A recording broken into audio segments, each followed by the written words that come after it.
Boa tarde, pessoal. Estamos escutando? Sim? Ok. É com grande prazer que iniciamos mais uma sessão do nosso ciclo de Neurologia Veterinária. Antes de dar início e apresentar o nosso palestrante do dia, eu gostaria de agradecer a presença de todos e informar que hoje é o nosso último dia de ciclo. E também que a palestra de hoje do Dr. Matheus Machal, infelizmente, não vai poder acontecer devido a problemas maiores. E devido a isso, a palestra do Dr. Jairo vai ocorrer um pouquinho mais cedo. Gostaria também de pedir perdão pelo. A gente atrasou um pouquinho hoje, né? Mas é porque a gente teve os problemas técnicos. E agora eu gostaria de apresentar o Dr. Felipe Pocel.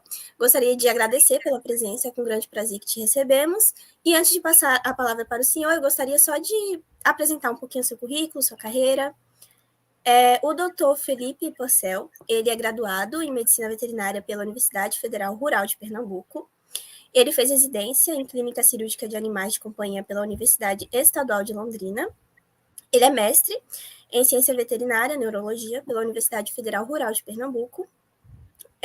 Ele é sócio proprietário do Instituto de Cirurgia, Ortopedia e Neurologia Veterinária, a ICONVET, e ele é membro e diretor social e de marketing da Associação Brasileira de Neurologia Veterinária. Gostaria de passar a palavra para o senhor e boa palestra. Obrigado. Conseguiu me ouvir todo mundo, né? Sim. Perfeito. Bom, o que a gente se propôs a falar hoje é algo que na rotina, de certa forma, é comum e muito confundido com outros problemas. Né? A gente vai falar das principais polineuropatias e juncionopatias agudas. Né? Tem também as crônicas, mas seria muita informação de uma vez só. E assim, na rotina, o que eu vejo muito é isso, né? Um paciente que vem com sinais de alteração neurológica que podem ser confundidos com uma lesão no sistema nervoso central ou periférico, que é o que a gente vai falar hoje. Então, eu pergunto, né, qual desses dois, vocês já vão pensando aí, né, que teriam lesão no sistema nervoso periférico, né? Seria o Bulldog ou esse Pinter? Vejam que é uma apresentação neurológica muito parecida. Então, um tem lesão no sistema nervoso periférico e o outro não. E isso vem muito de um jeito muito parecido inicialmente na hora da consulta. Então, é necessário primeiro, eu acho que pensar sobre o que raios é esse nome, né? Polineuropatia e juncionopatia. A polineuropatia é mais óbvio, né? Porque você raciocina assim de forma conceitual, como Aristóteles sempre ensinava. O conceito das coisas facilita o raciocínio. Então, se você tem um conceito de que poli são muitos, neuropatia é a doença do nervo, a gente sabe que polineuropatia são muitos nervos doentes ao mesmo tempo. Já a juncionopatia, junção de junção neuromuscular, e patia de doença. Então, é a doença de uma parte muito específica desse sistema nervoso, que é a junção entre o nervo e o músculo, que é algo microscópico. Então, nessa classificação anatômica do sistema nervoso, a gente sabe que ele é formado pelo sistema nervoso central, que é composto pelo encéfalo e a medula espinhal, que é toda essa parte azul, que está em azul aqui. E o periférico seriam todos esses nervos, tanto os nervos cranianos, exceto o Doutor, nervo óptico. perdão interromper. Oi, O slide do senhor não está aparecendo. O senhor conseguiu slide? compartilhar? Isso. Está compartilhado aqui. Não estou vendo, não? Não, não está aparecendo aqui. Só um minutinho. Para mim, está como se tivesse compartilhado.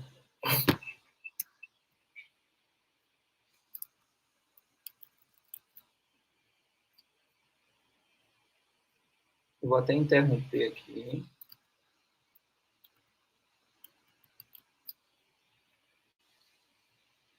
Deixa eu compartilhar de novo.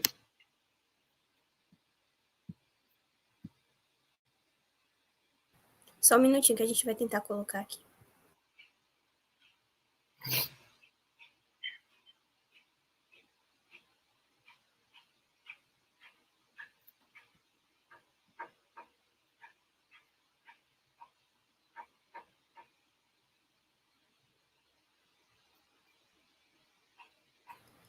O senhor está compartilhando provavelmente na janela errada. Tem como compartilhar a tela inteira?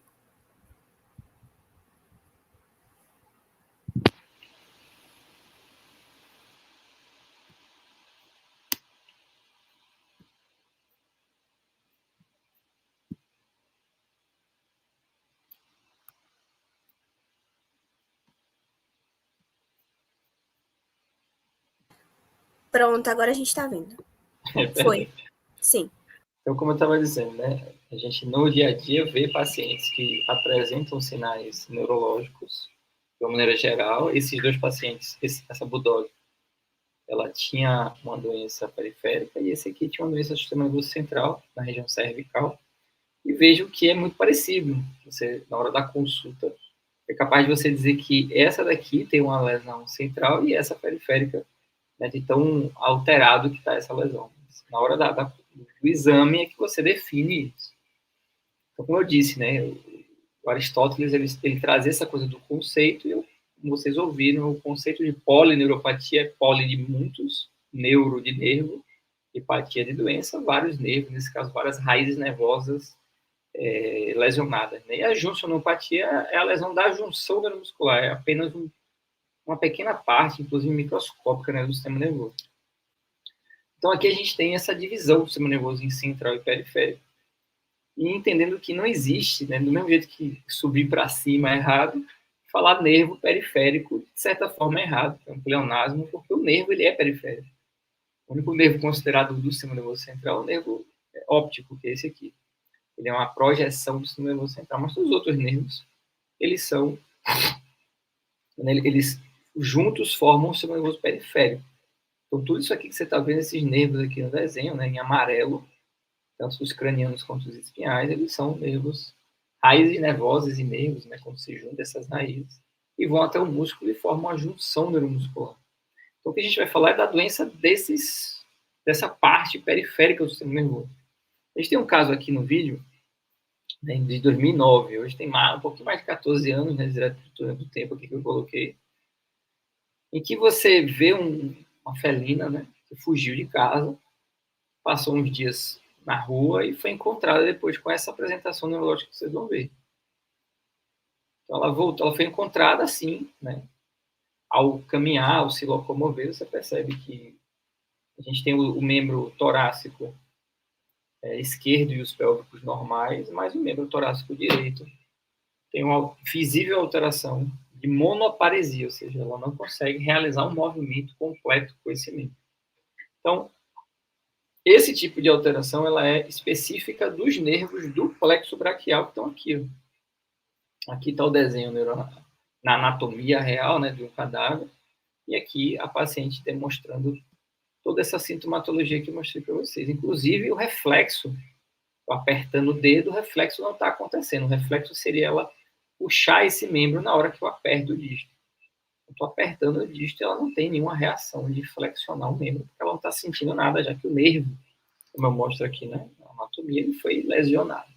Então, por exemplo, isso é uma neuropatia, só que é uma neuropatia só do plexo braquial, não uma polineuropatia. Todos os, né, nesse caso, não são todos os nervos ou várias raízes juntas doentes. Já a junção é diferente.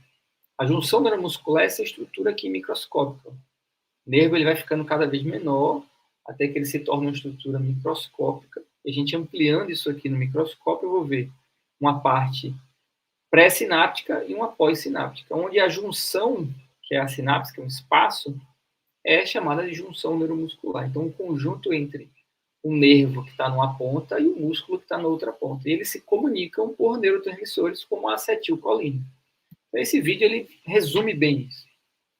A gente tem aqui a porção pré-sináptica e a pós-sináptica, onde existe a fenda sináptica. A acetilcolina é esse neurotransmissor, né, formado por acetil e pelacolina. Você vai ver que ela fica ao redor da sinapse. Em determinado momento, a porção pré-sináptica puxa essa acetilcolina para dentro dela e as vesículas vão formar, né, as vesículas de acetilcolina. E aí essa molécula, que é a acetilcolina, que é um neurotransmissor, ela vai ser expulsa por essa vesícula que abre, saindo mais uma vez a acetilcolina formada, que se encaixa no receptor pós-sináptico aqui do outro lado, que é o músculo. Quando a acetilcolina se encaixa nesse receptor, essa chuva de acetilcolina se encaixa em seus receptores do outro lado, ou seja, no lado muscular dessa junção neuromuscular, ocorre a contração do músculo. Então, é simples assim. Tá? Esse é o entendimento básico que vocês viram já desde o começo da faculdade. E é muito importante para agora, porque cada doença que eu vou falar, ela tem um mecanismo onde determinado agente, seja ele tóxico, imune ou até mesmo infeccioso, vai agir em determinado ponto desse que a gente está mostrando. Então, o que é que eu devo esperar como paciente, né, quando eu vou fazer esse exame neurológico com polineuropatia e junccionopatia? O exame neurológico tem 6 etapas: o estado mental e o comportamento, postura e locomoção, as reações posturais. Em seguida, a gente avalia os nervos cranianos, os reflexos segmentares e a hiperpatia. Essa primeira parte, que é o estado mental e o comportamento, não faz nenhum sentido ter alteração. O cachorro tem que estar pleno, né? Alerta, normal, comportamento dentro do padrão, porque se a gente está falando de nervo e junção neuromuscular, não tem nada a ver com o cérebro e o tronco cefálico, que teriam se lesionado, né? Alteração de comportamento, estado mental. Com certeza a postura e locomoção vai estar alterada, já que é necessário o músculo ter essa inervação normal para realizar movimento e ter tônus. Se tem várias, né, raízes nervosas doentes e as junções neuromusculares doentes, não vai ter como ter firmeza para fazer o movimento acontecer. As reações posturais também podem estar alteradas. Os nervos cranianos também, já que o nervo, como eu falei, ele faz parte do nervoso periférico e ele vai, sendo um nervo somático, o nervo que realiza movimento voluntário, como piscar o olho, por exemplo, ele vai inervar essa musculatura que realiza a contração para a expressão da face, como o cachorro que levanta, né? O músculo canino, ele se levanta e mostra o canino quando ele está querendo rosnar para alguém. Então, esse músculo precisa dessa inervação. Então, os nervos cranianos estariam alterados no paciente por conta dessa relação entre a junção neuromuscular do nervo craniano com o músculo, não no tronco cefálico, que é onde sai a origem desse nervo. Com certeza, os reflexos segmentares que eu mostrei na gatinha no vídeo, né, normalmente a gente vai ver esses reflexos diminuídos ou ausentes, na grande maioria dos casos, outros não. E a hiperpatia, eu boto aí, né, o seu castiga falando que mais ou menos. Às vezes tem algumas doenças que vão gerar dor, né, por hiperpatia, essa dor espinhal, outras não. Então, olha só que é muito comum. Esse é um dos sinais mais comuns que a gente vê em paciente com alteração de juncionopatia ou de polineuropatia, que é uma fraqueza generalizada que a gente vai chamar de paresia. Nesse caso, nos 4 membros, a gente chama de tetraparesia flácida. Tetra, os 4, paresia, fraqueza e flácida. Você vê que o animal ele desaba no chão. Então, essa, sem dúvida, é uma apresentação extremamente comum em cães com polineuropatia periférica. Então, nesse conceito de polineuropatia periférica e juncionopatia, a gente vai chamar de uma doença periférica, né? Ela pode ser aguda, subaguda ou crônica. Agudo, dias, horas até. O subagudo passa 2 semanas, está entrando na segunda semana de doença. E crônico, semanas, meses e até mesmo anos. A gente não vai falar, como eu citei antes, das crônicas ou subagudas, vai falar exclusivamente das agudas. Então, essas são as 4 principais relatadas no mundo inteiro. Existem outras, mas essas são as principais, sendo essa aqui, que é a quarta, a paralisia do carrapato, ela não é diagnosticada no Brasil. A gente não tem nenhum caso, até hoje, relatado dessa doença. O que a gente vê, de fato, na grande rotina é a polirradiculoneurite idiopática aguda. É uma doença imunomediada, a gente vai ver com detalhe ela. Em segundo lugar, a miastenia gravis, que pode ser aguda, né? A grande quantidade dos pacientes vão apresentar esses sinais agudo ou subagudo. E o botulismo, tá? Que é muito confundido, pessoal. Eu tenho certeza que existe muito diagnóstico, hiperdiagnóstico do botulismo, e, na verdade, o paciente tinha uma polirradiculoneurite idiopática aguda do que o botulismo. A gente vai ver isso mais para frente. Então, vamos falar dessa primeira doença, que é a polirradiculoneurite idiopática aguda. Ela é uma doença muito parecida com Guillain-Barré no ser humano, ou seja, uma inflamação gerada por um processo imunomediado. Isso pode estar desencadeado por algo que ninguém sabe por quê. Às vezes tomou a vacina, às vezes teve uma doença viral, gripal, às vezes foi uma diarreia.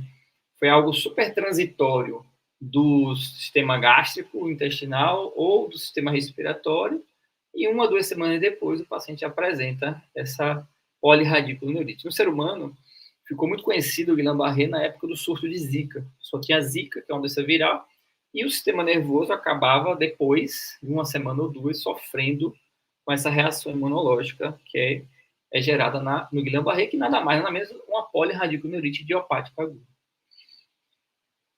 Na veterinária, a gente sabe que ela tem uma apresentação que foi conhecida no passado como paralisia do Coonhound, porque essa é a raça Coonhound, tá? Eles são caçadores de raccoon. O raccoon é esse bicho feio aqui, um guaxinim, que na América do Norte ele é bem perigoso porque a saliva desse guaxinim americano ela pode produzir essa reação imunológica, gerando essa paralisia, como a gente está falando, flácida, uma polirradiculoneurite idiopática. Então, esse cachorro vai caçar, tomar uma mordida do guaxinim, como vocês estão vendo aqui na imagem, que é uma imagem de um hospital, né, lá dos Estados Unidos. E essa mordida com essa saliva entra na corrente sanguínea. E alguns dias depois, forma imunocomplexos, né, que geram essa reação imunológica das raízes nervosas ventrais, ou seja, aquelas que realizam o movimento. Por que a gente não tem isso no Brasil? Porque o nosso guaxinim é esse aí, que é um guaxinim gente boa, um guaxinim do bem, que nem o lado do filme, né? Ele não é um guaxinim do mal, como é dos Estados Unidos. Aqui o guaxinim, ele até provoca acidentes em cães, em pessoas, mas ninguém nunca foi relatado no Brasil com essa doença, que é a Guillain-Barré no ser humano, no caso, né, ou a polirradiculoneurite no cão. Ou seja, é uma doença imunomediada, não tem um agente infeccioso que até agora a gente conheça, vamos dizer assim, a não ser esse aqui, que é a infecção por Campylobacter vindo de carne de galinha crua. Um grande grupo de cães que foram estudados com essa doença, foi visto que na alimentação eles comiam o frango cru, a galinha crua. Então, vacina antirrábica, tá? Foi já registrado que o animal toma vacina, e aí 1 ou 2 semanas depois apresenta esses sinais de flacidez no corpo. Tá? As outras, é possível uma vacina múltipla causar isso, mas é mais comum na antirrábica. Como eu falei, doença respiratória e gastrointestinal, e precisa ser perguntado isso na anamnese.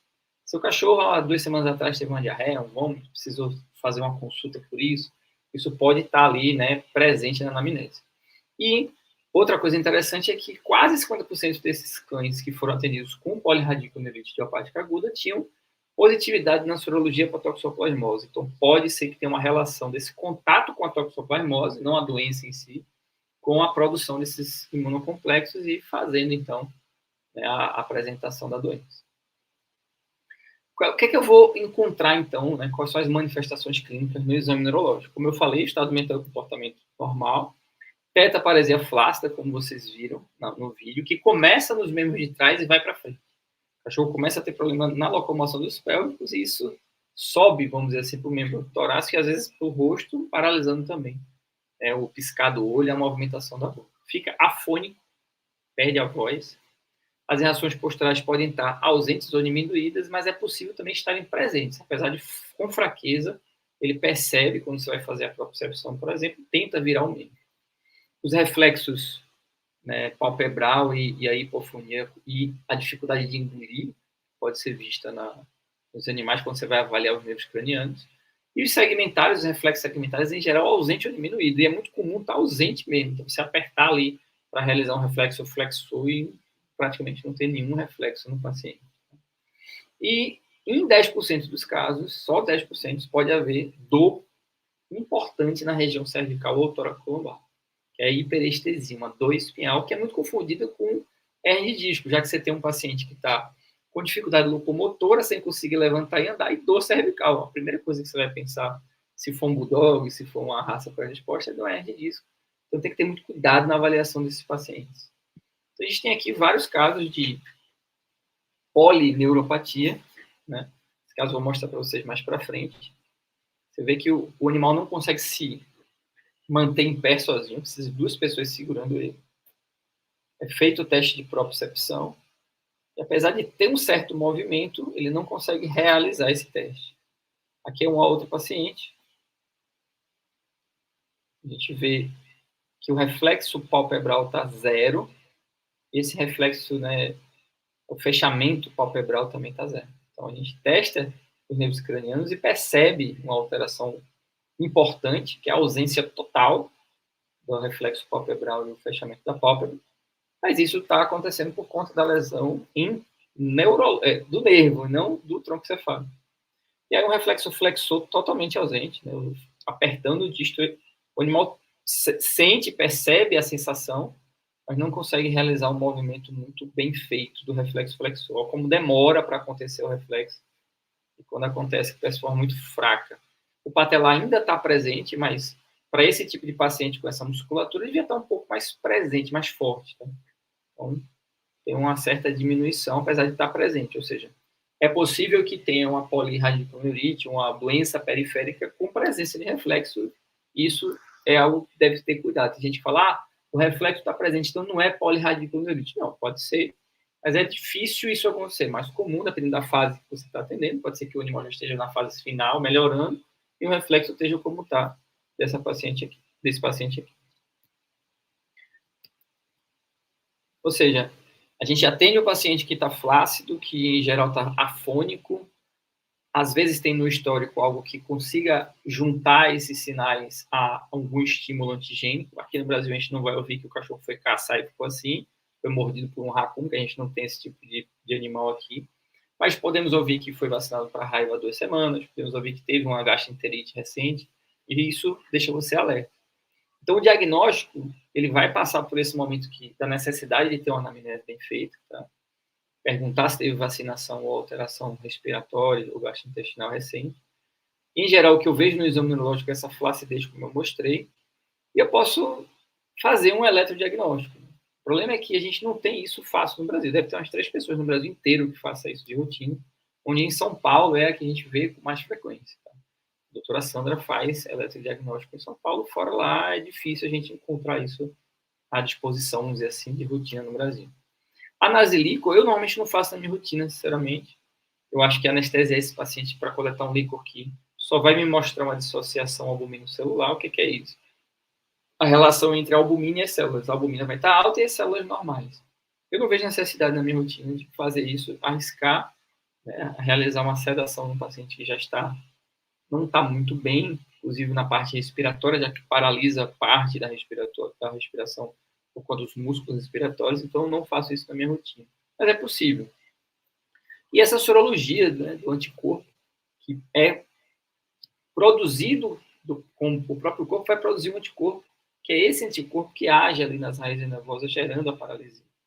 Ele é extremamente caro, né, e não está disponível no Brasil. Então, reparem que, se eu quiser ter um eletrodiagnóstico com a sorologia, que ajudaria muito no seu diagnóstico para polirradiculonurite, eu não tenho esse acesso, então o que é que eu devo fazer? Eu devo fazer a minha semiologia, o meu atendimento tem que ser cada vez melhor. Eu preciso fazer uma excelente anamnese, excelente exame físico, excelente exame neurológico, com a localização da lesão, e aí pensar, né, nesses diagnósticos diferenciais. Ou seja, a grande maioria, o diagnóstico é clínico, porque a gente não consegue ter de forma precisa, né, os exames de eletrodiagnóstico e sorologia na rotina aqui no Brasil ainda, exceto em São Paulo, que é possível pelo menos fazer o eletrodiagnóstico. E o tratamento, para a gente finalizar essa doença, eu coloco 3 vezes aí para vocês que o corticoide é contraindicado. Gente, vocês estão começando agora, que é uma liga de neurologia, né? Vocês devem ver pessoas usando muito corticoide, e isso é perigoso. Eu, na minha rotina, uso cada vez menos ou com cada vez mais critério. Então, para isso, se atender um paciente com essa suspeita de polirradiculonurite, de uma juncionopatia, inicialmente, a gente contraindica, principalmente para polirradiculonurite, o uso de corticoide. Por quê? Só vai piorar. O cachorro não vai melhorar, ele vai retardar a cicatrização da parte nervosa que foi atingida perifericamente do nervo. E ele pode ter uma gastroenterite no meio disso, vomitar, e como ele está com a laringe paralisada, ele pode aspirar o vômito. Diminui a capacidade dele próprio ter força muscular para voltar a andar e etc. Então, não é indicado. Tá? E o tratamento ele é basicamente terapia de suporte, combatendo as manifestações típicas. Não tem um produto específico que você dê e reverta tudo isso que a gente está vendo, infelizmente. A gente tem até na medicina humana um produto que tenta promover isso, mas a gente não tem acesso a isso na veterinária, e mesmo na humana isso é extremamente caro. Quando o pessoal teve aquele surto de Guillain-Barré, pouquíssimas pessoas tiveram acesso a isso. E aí, muito manejo. Por exemplo, esse cachorro veio, né, com essa suspeita, a gente não achou nada no exame de sangue dele e na avaliação clínica que justificasse os sinais, ele está aí, recebendo carinho aí no internamento, tomando soro, virando de lado, fazendo fisioterapia. Tá? E em casa, né, quando a gente já libera para casa, a paciente aí, o pessoal com a coleira aqui na mão, com a guia na mão, estimulando ela para ela mesma tentar sozinha se levantar e andar. Veja que ela já está bem melhor. Essa cadela veio na consulta, não conseguia nem se levantar. Agora, colocando ela em pé, ela permanece alguns segundos em pé. E a sequência disso aí que vocês estão vendo é a melhora progressiva na grande maioria dos casos. Tá? A grande maioria dos pacientes retornam, né, ficam bem em mais ou menos aí 2 semanas. E o que é perigoso? Acontecer a paralisia da musculatura respiratória. Ou seja, o tórax para de se movimentar, a respiração se torna abdominal ou posto-abdominal, o que é péssimo, já que o cão, em geral, ele usa o tórax para respirar. Né? De repente, você não vê o tórax do cachorro se movimentando, você percebe que a respiração está toda abdominal, e isso é bem grave. Tem animais que chegam com uma gravidade, né, bem avançada, vamos dizer assim, da doença. Precisa até ser entubado, às vezes, com ventilação mecânica. Graças a Deus, isso na nossa rotina aqui, eu pego os animais, às vezes, bem grave, mas não tão grave assim. Mas é possível isso acontecer. Tá? Ou seja, é uma doença que o prognóstico, em geral, é bom, eu considero bom, e demora entre 2 a 6, 8 semanas para o animal estar perfeito, vamos dizer assim, andando. Tem cachorro que se recupera muito rápido, tem cão que ainda precisa de muito tempo com essa terapia de suporte, incluindo aí a fisioterapia a acupuntura, que é muito bom também para esses cães. E em felinos, né, tem alguns estudos em felinos que mostram que sim, acontece também em felino, não é comum como o cão, e essas são as principais raças, né, raças puras, que podem ter essa doença. Não é uma doença tão comum em gato. Então, a gente já termina essa primeira doença, né, que é a polineuropatia periférica, a polirradiculoneurite idiopática aguda. É a mais comum, é a grande maioria, eu digo que 80% dos casos vai ser isso aí. E 20% são aquelas outras doenças, como que a gente vai mostrar aqui, que é a miastenia graves. Já a miastenia, o problema é, né, não tem nada a ver com a polirradiculoneurite. Primeiro porque é uma doença da junção. A doença não está acontecendo lá no nervo. Ela está acontecendo aqui na microscopia da junção neuromuscular. Falei a vocês que a vesícula ela libera a acetilcolina, que se encaixa nos receptores aqui, pós-sinápticos. O problema dessa doença é exatamente isso aqui. Os receptores, esses receptores aqui, eles são destruídos de forma imunológica. Acontece a produção de anticorpos para destruir esses receptores pós-sinápticos. Então, vejam a bronca que é você ter uma doença como essa. Por quê? Acaba todos esses receptores pós-sinápticos sendo alterados de uma vez só. Então, o paciente fica muito, muito mal, porque vai ter essa fraqueza muscular gerada pela incapacidade da acetilcolina receber, vamos dizer assim, né, o receptor aqui embaixo, esperando a acetilcolina, ela desce, mas a doença vem, os anticorpos destroem esses receptores. Ou seja, você tem aqui 1, 2, 3, 4, 5, 6, vamos dizer nesse desenho aqui esquemático, a doença destrói a metade desses receptores aqui. Estou falando de 6 nessa figura, mas isso são milhares de receptores. E a doença vem com um anticorpo que destrói esses receptores. Basicamente é isso que acontece na miastenia gravis. Uma doença autoimune, né, que esses anticorpos, vamos dizer assim, vão destruir o que não deve, que são esses receptores.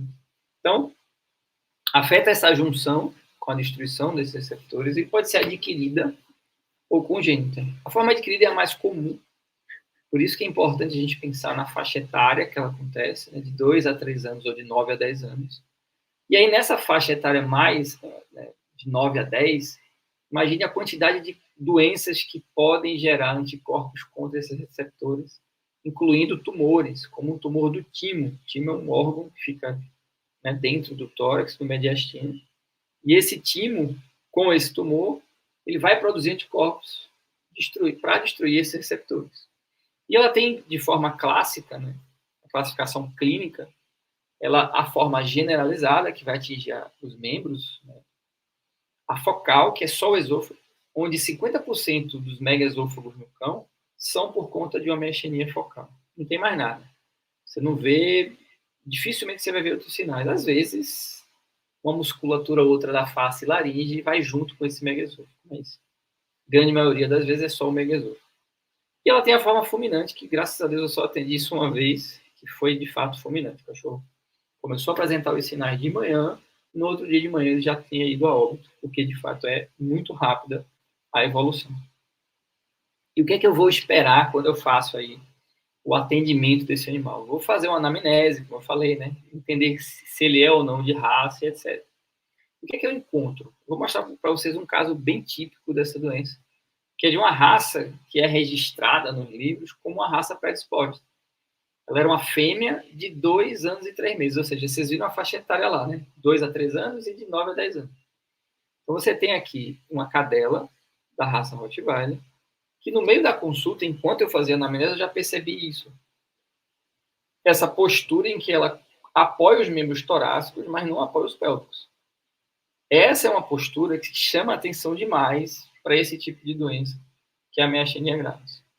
Vocês vão ver o porquê mais para frente. Então, repare que ela tenta levantar e não consegue, com os membros de trás, e fica nessa postura. E essa é uma apresentação que é precedida com um paciente que entrou na sua sala normalmente. O cachorro estava lá fora, entrou, foi andando, andou pela sala e de repente ficou assim. Ou seja, teve um movimento antes de acontecer isso. Ela realizou a atividade motora antes de acontecer isso. Então, olha a anamnese aqui, o resumo. Né? Quando eu atendi, ela já tinha 28 dias de história, onde foi feita uma consulta, que ela acordou sem caminhar com os membros de trás, com os membros da frente normais. Aí ela estava sem caminhar no dia seguinte com os 4 membros. Isso aqui é estranho. Primeiro ela acorda sem o movimento nos de trás, os da frente normais, e no dia seguinte os 4 estavam ruins. Ela foi atendida em outro serviço veterinário e foi medicada com o Metcortem, tá? 4 dias a cada 12 horas, com a melhora parcial. Depois disso, ele fez os exames hematológicos, não tinha uma alteração importante, fez o desmame desse corticoide e aí viu a piora. Tá? Inclusive, essa piora veio, né, com alteração também de apetite. Então, foi feito aí um antibiótico, que é a renfloxacina, continuou com essa dificuldade locomotora, de forma intermitente. O que é isso? Ela piorava, melhorava, piorava, melhorava. E aí foi prescrito aí o Monsior, né, que é um anti-inflamatório não esteroidal, um inflamatório, né, típico de, normalmente é usado para coisa ortopédica. Então,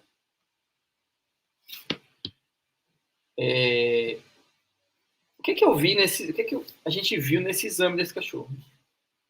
A alteração ela começou nos membros pélvicos e foi para o da frente, que é típico de doença neuromuscular. Mas a história ela vem dizendo de forma intermitente, ia e voltava. E isso é o que prende a gente bastante. Todo o resto do exame neuro, né, dessa cadela, batia com essa coisa de doença periférica. Porque ela está aqui nesse vídeo, ela não consegue ficar em pé por muito tempo. Repare que agora ela está, Eduardo, né, doutor Eduardo aqui segurando ela, sozinho, consegue segurar. E aí ela vai ficando cada vez mais fraca quando ela está andando.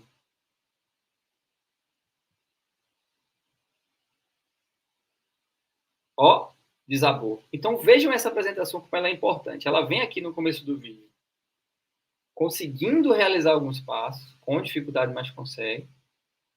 O Eduardo vai segurando, deu aula para vocês ontem, né? Vai segurando, ela vai desmontando aos poucos. Depois de um certo esforço,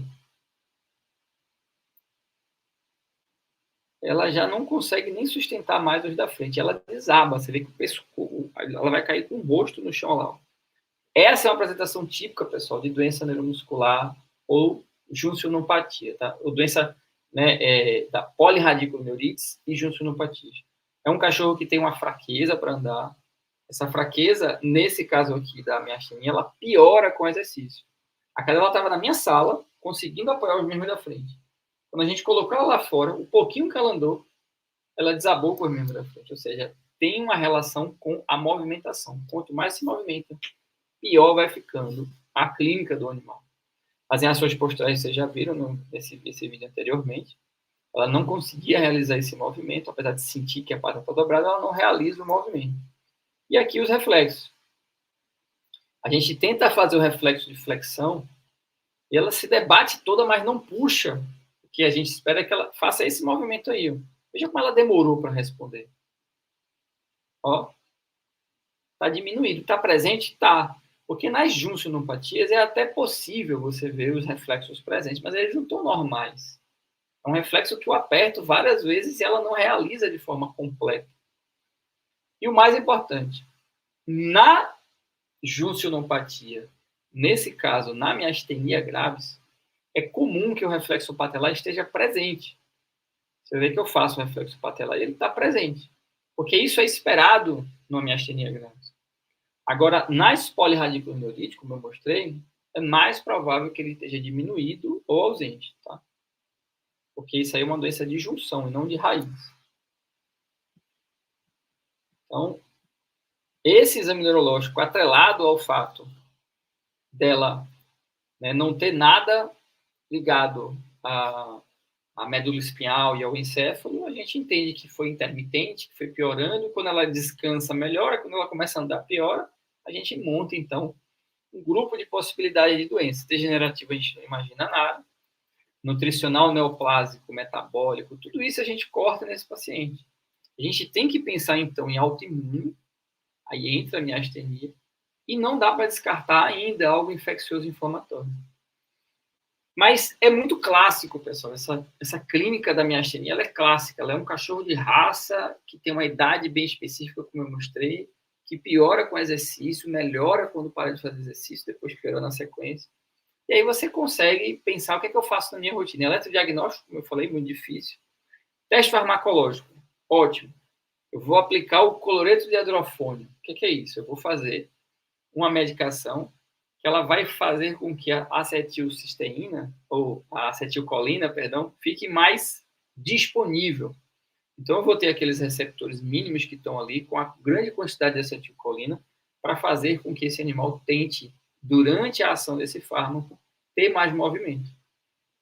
Isso era feito e era lindo. Você via as palestras antigamente dos profissionais que colocavam o animal com suspeita de miastenia, aplicavam o cloreto de hidrofônio, o cachorro levantava e andava. 15, 20 minutos depois ele parava, voltava toda a clínica, que é o tempo que ele agia. Só que a gente não tem mais isso disponível no mundo. Acho que nem no Brasil mais não. Isso saiu de linha totalmente no mundo. E aí surgiu agora o uso da neostigmina, tá?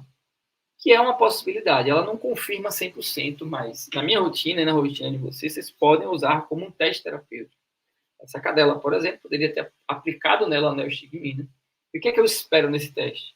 Que aí, mais ou menos 15, 20 minutos, ela levante e ande muito bem até que esse efeito diminua e ela volte a essa apresentação clínica. Você consegue aproximar muito o seu diagnóstico, ajuda demais essa triagem.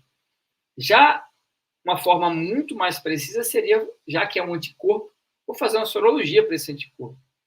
Só que essa sorologia ela é mandada para os Estados Unidos. É mais ou menos 2.000, há uns 2 anos atrás. Agora está R$5.000 para fazer essa sorologia.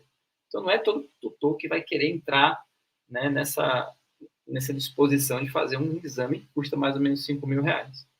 E a biópsia muscular ou de nervo, dá para fazer um diferencial para as miopatias, mas a gente não faz isso de primeiro. O que é que eu faço de primeiro? Mais uma vez, pessoal.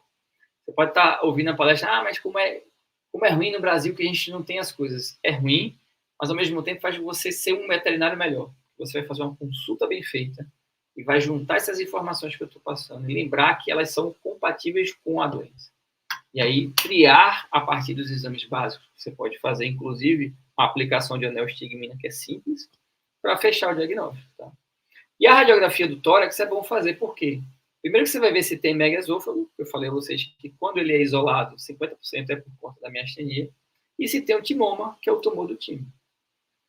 Então, a miastenia graves, ela é uma doença que é muito possível de você dar diagnóstico, porque você vai estar atento a tudo isso que eu falei, a resenha clínica, a anamnese, da intermitência dos sinais, o exame neurológico que vai bater, tentar tirar essa suspeita de um timoma, né? E pensar, por fim, no tratamento. Cirurgia para timoma é possível se você der o diagnóstico, né? Mas a terapia clínica ela já vai ter começado, que pode ser feita com brometo de piridostigmina. Se o problema é que eu tenho pouco receptor e dessa maneira eu vou ter uma menor quantidade de acetilcolina presente na fenda, eu faço o quê?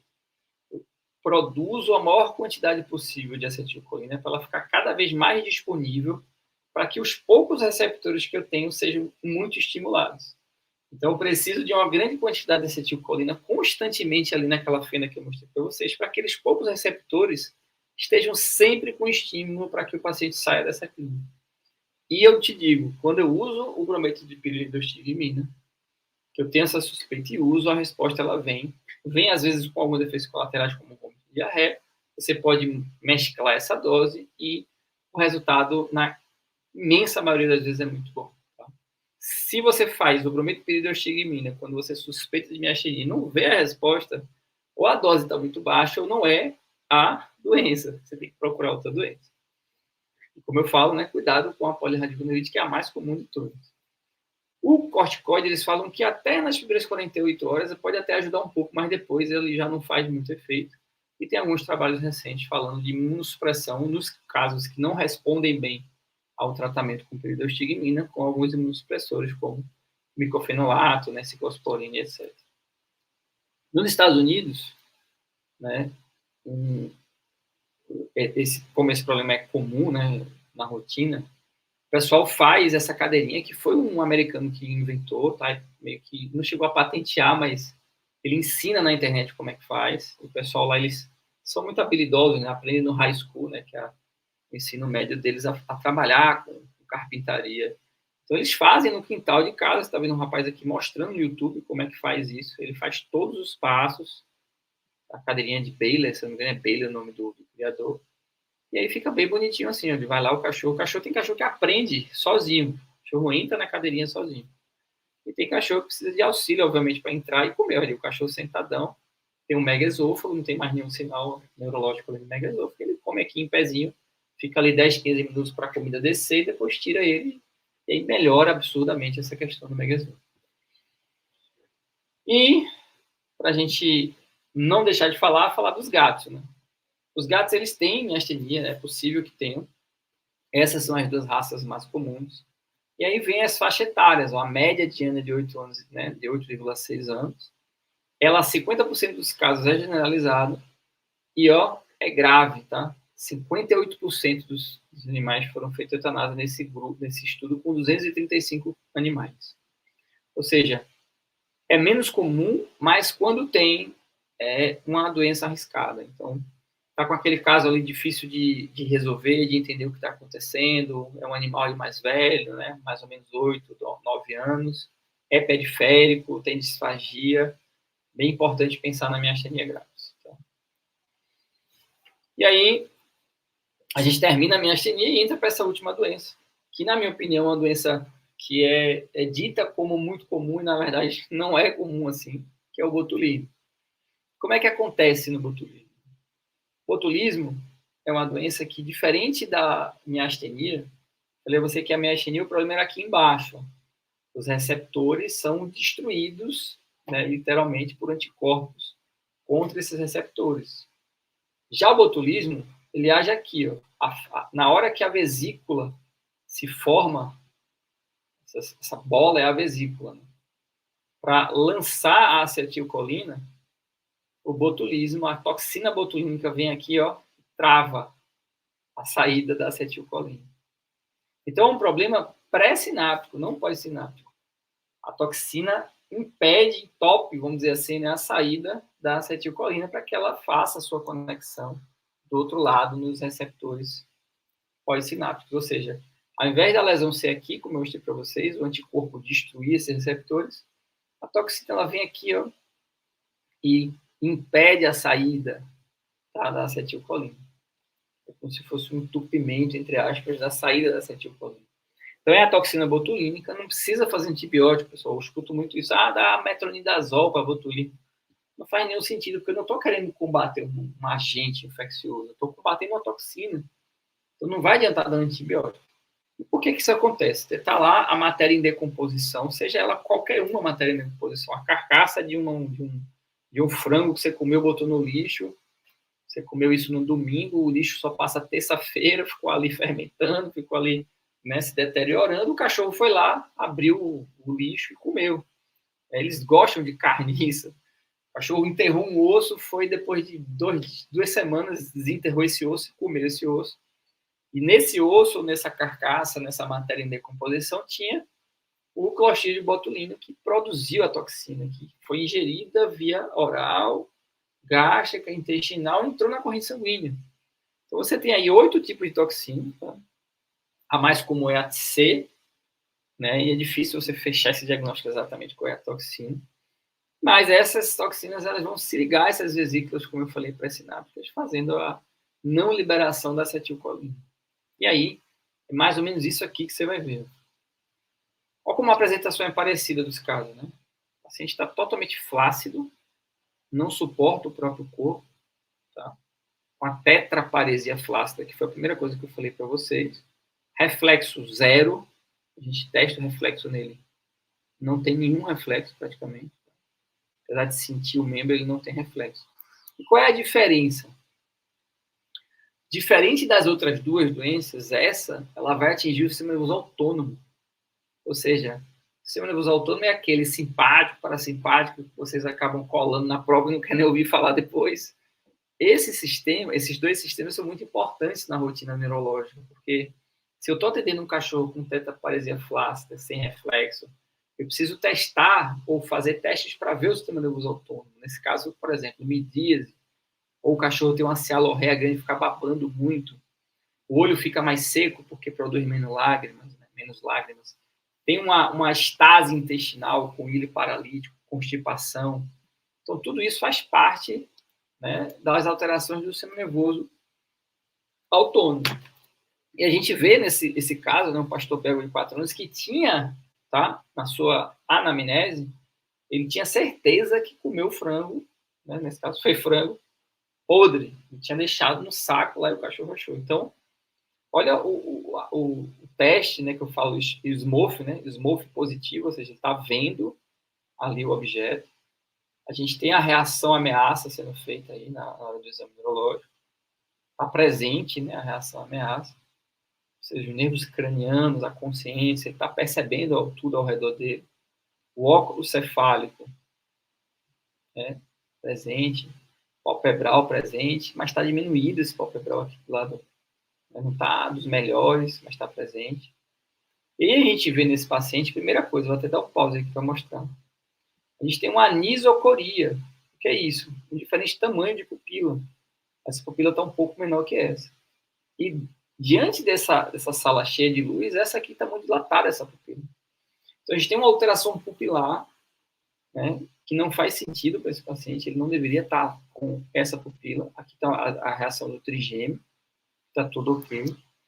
E a gente mostra para vocês que esse é um paciente que tem, além dos sinais de tetraparesia flácida, como eu mostrei, além do sinal, né, de reflexo diminuído, uma alteração pupilar, uma anisocoria e uma dilatação um pouco maior dessa pupila esquerda. Olha a anamnese dele. Estava bem, de forma súbita, né, após comer esse lixo, né, fuçar o lixo, comeu esse saco aí com a carniça de frango, vomitou, ficou babando, olha os sinais aí de, né, sistema nervoso autônomo, e veio para a consulta. Então, é um animal que tem uma clínica bem característica, e quando a gente faz a lista de diagnósticos diferenciais, eu tenho que incluir o tóxico, como a gente viu, né? O inflamatório seria a polirradiculoneurite idiopática, o autoimune, a gente pode considerar aí a miastenia. Infeccioso, eu falei a vocês que não dá para descartar, tem sempre que pensar em doença infecciosa, apesar de ser mais difícil, né, como toxoplasmose e neosporose, é bom fazer uma sorologia, ver se o hemograma é compatível.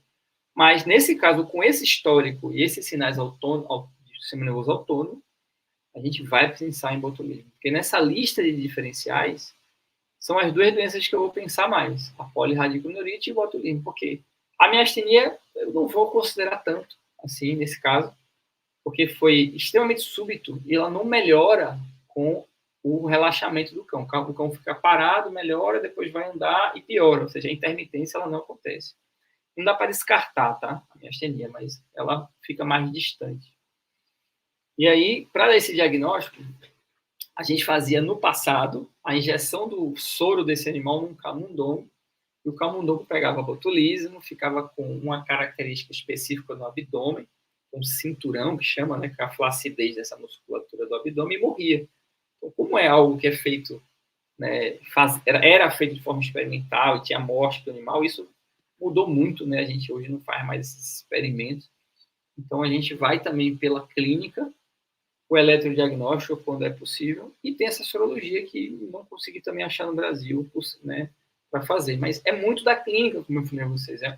Eu gosto de falar desse assunto porque ele é muito ligado ao dia a dia de quem não tem tanto recurso como a gente. Né? A PCR, por exemplo, é feita só nos Estados Unidos, mas eu posso o quê? Entender que a anamnese tem que ser bem feita, porque ele vai ter mexido em carcaça de algum animal, alguma coisa, e vai ter sinais autonômicos, provavelmente. Se não tiver sinal autonômico, você pode confundir ela mais, por exemplo, com a polirradiculoneurite, mas é bem provável que esse cão tenha sinal autonômico que vai te ajudar a fazer essa triagem entre essas três principais doenças.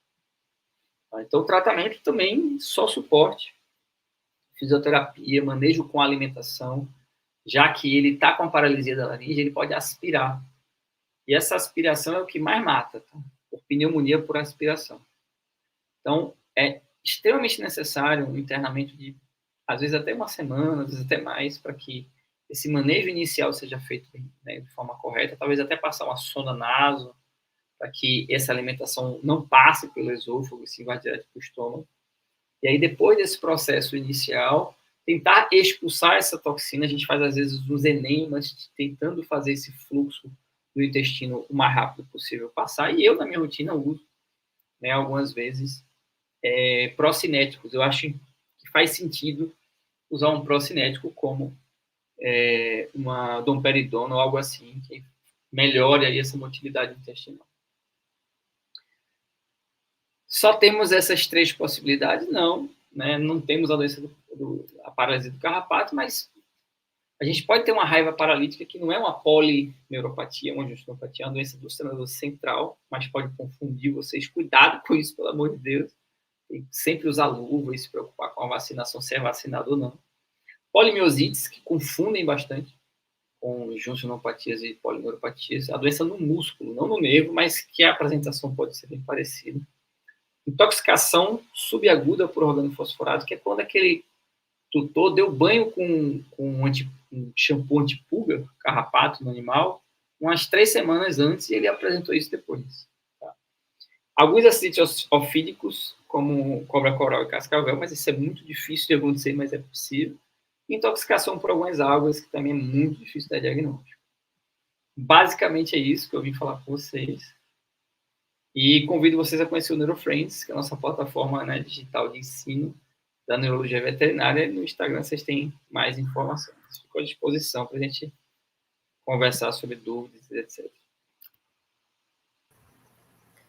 Pronto, muito obrigada, doutor.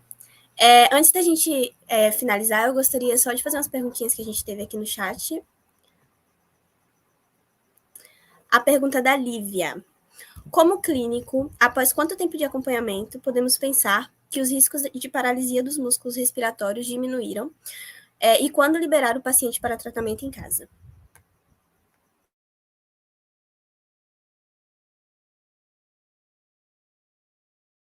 O microfone está desligado.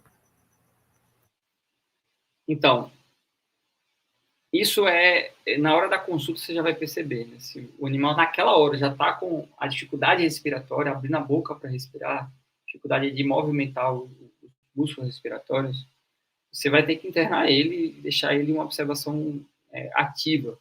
Uma pessoa 24 horas ali acompanhando a oximetria, etc. Quando isso termina, você vai perceber que ele vai estar respirando melhor, com a oximetria adequada. E aí, se você tiver um tutor responsável, um tutor que vai cuidar de fato do paciente e fazer a fisioterapia, etc., você pode liberar ele já fora do risco de morrer por não conseguir ventilar, não conseguir respirar. Então, tá com dificuldade respiratória, você vai perceber, porque em decúbito lateral ele não consegue respirar, ele abre a boca e fica cianótico, né? Você vai interná-lo, passou essa fase que já vai ver o tórax ventilando, aí tá tudo ok para, né, oximetria ok, tórax mexendo, ventilando, você consegue liberar para casa.